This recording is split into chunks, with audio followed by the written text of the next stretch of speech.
देखिए क्वेश्चन दिया है, लैंग्वेज को ऐसे नोट करवा दिया है। आपको एक फिगर दे रखा है, ये फिगर किताब में बना हुआ है। आपसे कह रहा है x is equal to y. बेटा ये जो x एंगल है वो y एंगल के इक्वल दे रखा है। श्रेष्ठ ए बी और बी सी इक्वल है, ये ए बी और बी सी इक्वल है।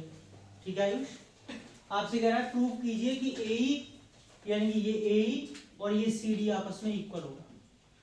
तो सबसे पहले हमें अगर कॉन्ग्रुएंसी लगानी है तो हमें ट्राइंगल चूज करना पड़ेगा।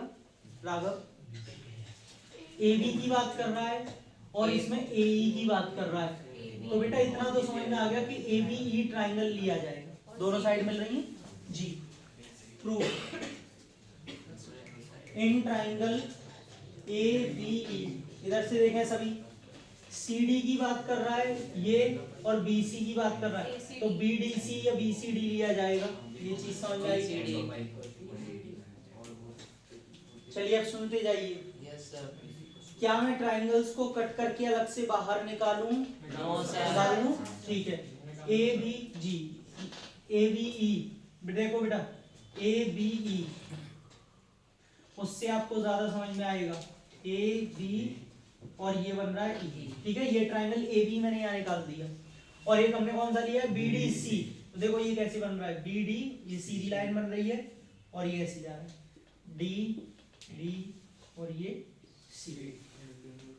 अब ध्यान से देखें, ए बी बी सी के इक्वल है, ये ए बी इस बी सी के इक्वल है। A B is equal to angle B common है। हाँ बेटा गिवन बच्चों, ए बी ई ये वाला एंगल और डी बी सी ये वाला एंगल। अब यहाँ पे अलग अलग में कॉमन दिख रहा है, फिगर में मैच करो, गलती तो नहीं है।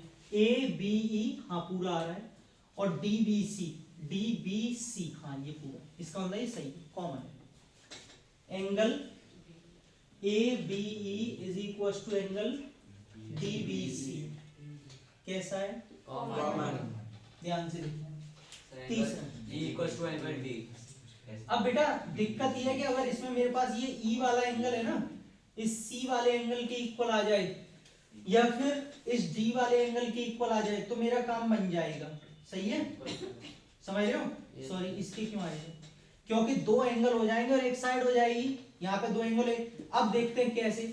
सर हमें ये वाला x जो है वो y के इक्वल दे रखा है, कहां से आया?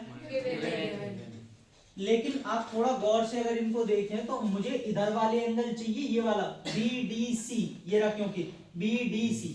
और इधर से अगर देखें तो इसमें मुझे ए ई बी ये वाला एंगल चाहिए, ए ई बी यही तो चाहिए इक्वल में। लेकिन आप तो सर दोनों इधर वाले रहे, मैंने देखा इन दोनों का सम लीनियर पेयर से 180 होगा। Yes sir. और इन दोनों का सम भी 180 होगा। इसका मतलब अगर मैं दोनों को, इस वाले को 180 से माइनस कर दूं तो ये मिल जाएगा, इसको माइनस कर दूं तो ये मिल जाएगा। तो मेरे दिमाग में ऐसी एक आइडिया आया कि मैं पहले दोनों तरफ माइनस लगा रहा हूं। ऐसा करके मैंने कोई गलती तो नहीं की? No sir. हम दोनों साइड माइनस का मल्टीप्लाई कर सकते हैं। Yes sir. फिर मैंने दोनों साइड क्या ऐड कर लिया? 180। सॉरी 180 ऐड किया है, ये तो वही रहेगा 180 माइनस 1। बेटा 180 में से अगर x गया ये तो बचा एंगल BDC। एक ही बात है।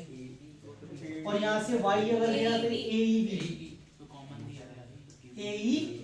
अब आप देख सकते हैं BDC AEB यानी कि ये दोनों एंगल आपस में मिल गए पास में।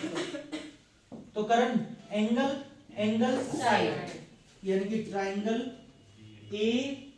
ABE, triangle ABE is convex. बेटा पहला मैंने अपनी मर्जी से लिखा है, दूसरा देख के। ABE, B किसके इक्वल है? B के।